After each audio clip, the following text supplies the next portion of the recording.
Hello अस्सलाम वालेकुम।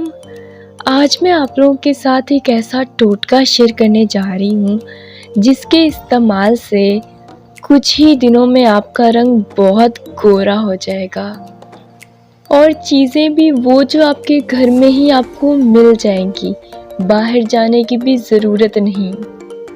तो चलते हैं रेसिपी की तरफ। आपने क्या करना है, खीरे का रस निकाल लेना है।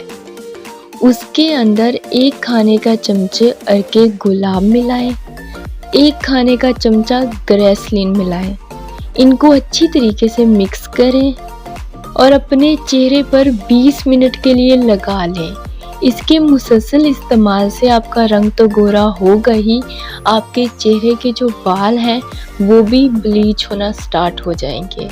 ये एक बहुत ही अच्छा टोटका है, इसको ज़रूर इस्तेमाल कीजिएगा और मुझे कमेंट में बताइएगा भी। अल्लाह हाफिज़।